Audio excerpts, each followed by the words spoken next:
my channel. Today what we're going to do is we're going to be learning how to blend out our eyeshadows. I know I've done so many tutorials and I haven't really gone over why I do that step, or you know, why it creates this look. And so I want to go over what brushes not to use and to use, and why blending is so important when doing your eyeshadows. So if you guys are interested in that, well then please keep watching. And just so you guys know, this is not my new permanent background. I am out of town, so this is it for now. It's so plain boring, so just bear with me.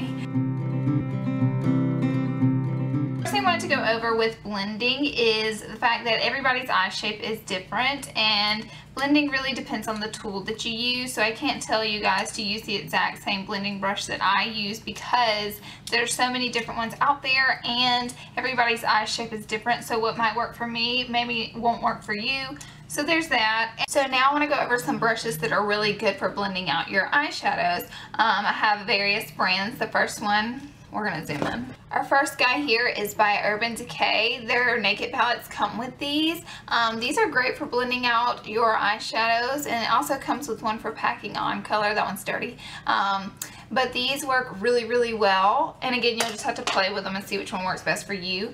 Real Techniques, I have found two that I like. This one was in their limited edition collection, and I think I used this one every day for like 5 months. No, I'm kidding, but I used it a whole lot. This is a duo fiber blending brush. Works really well for me. And this one is a bit of a different shaped brush for blending. It says it's a shadow based brush, which really you can add this to pack on some color, but it worked really well for me for blending. It took a little bit of extra work because it is smaller in size. And then MAC makes one. This is this is the 226, goodness, brush. It is nicely shaped, so this goes nicely in the crease of your eye, and you can work it back and forth, kind of windshield wiper shape, whatever you want to call it, to get that blended out smoothly. And again, it isn't that big, so it does take a little bit of extra work. And then this one I recently got is by Sigma. This is the E40 Sigma tapered blending brush. It is really big. You can compare it to this one and see how much bigger it is. So it just doesn't take quite as much work when blending. It blends out really nicely for me personally. And you can also, I've used this to kind of contour my face. I'm guilty of doing that because you can get really defined contour with a brush like this. First thing I like to do before starting my eyeshadow is normally use a paint pot as my primer, but some sort of eyeshadow primer. If you're not interested in spending money on a primer, you can always use your concealer as your eye primer, which is what I'm going to do today just to show you guys. You really want to have some sort of base on here, and sorry, I'm going to be using my viewfinder as my mirror because again, I'm not at home, so I don't have all my normal things. So when applying my eyeshadow, I normally start off with a lighter color on the lid. Normally, you don't always have to do that, but whenever you're doing your lid, I don't normally blend as much. It kind of creates a mess. So what I do is I kind of get a flat packing on color brush. My favorite one's by e.l.f. if I can find it here. This is a 262 MAC brush, and I normally just start packing on color with this brush right here on the lid. As you can see, I'm not really blending it, I'm just patting it on.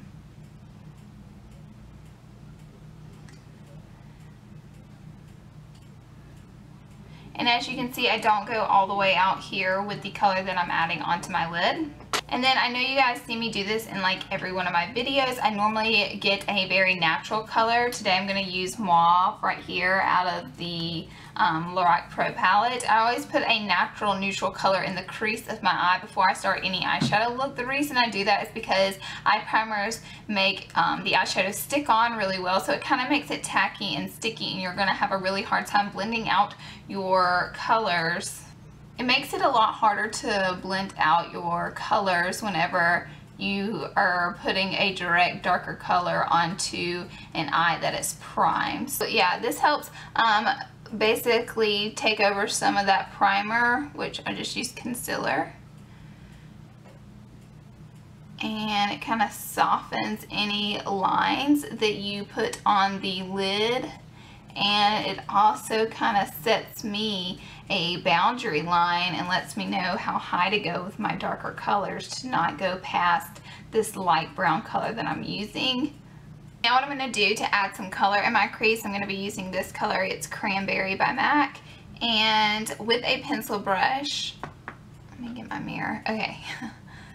With a pencil brush, I'm going to put that in the crease. And I'm going to do it kind of sloppily. I guess that's how you say that word. Hello.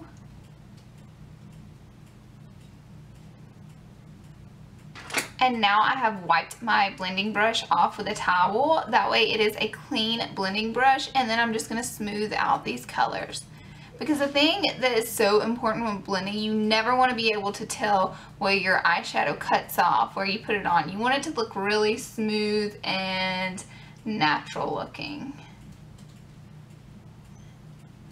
And with like a windshield wiper motion, as you can see, I kind of go back and forth in the crease, and then a windshield wiper motion back and forth on the crease of the eye, and it blends it out so nicely. And now I want to go a little bit darker in the outer crease of my eye. So I'm going to take this color here.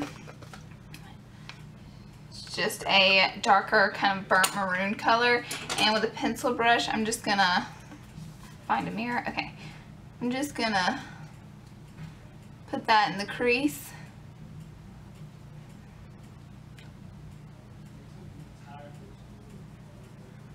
Like that. And again, of course, we're not going to leave it like that. And my blending brush is clean. I wiped it off again. And then what I'm going to do is I'm going to really blend. And don't ever be afraid to come too far out here. That's why I do my concealer last. You can even do your foundation last, because you can clean up any mess that you make on the outside of your eye, and you can really have the eyeshadow come in as far as you want whenever you're cleaning it up with your concealer.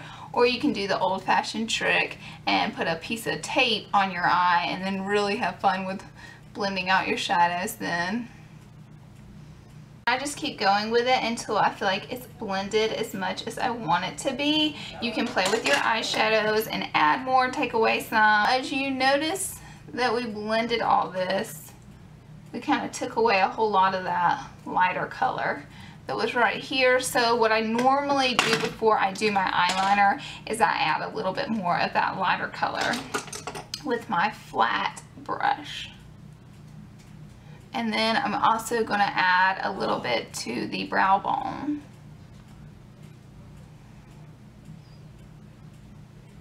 You don't ever want to have really dark colors right underneath your brow bone, because that really drags down the brow bone, and whenever you have a lighter color right below your brow bone, it picks it up.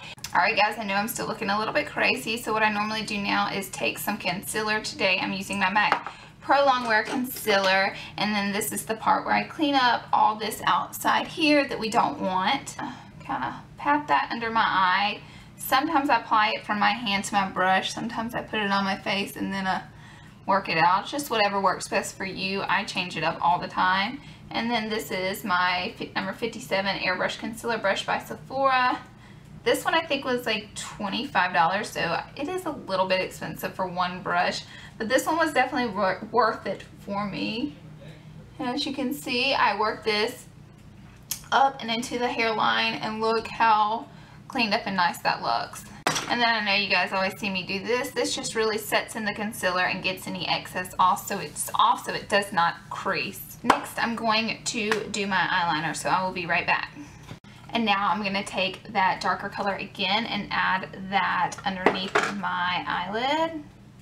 And remember, I do this after my concealer, because obviously you would just cover this color up or smush it out everywhere if you did your concealer after you applied your eyeshadow underneath your eye. And now I'm going to add a little bit of contouring. I'm just using the Riri Hearts MAC, or what is this, the Hibiscus Kiss by MAC.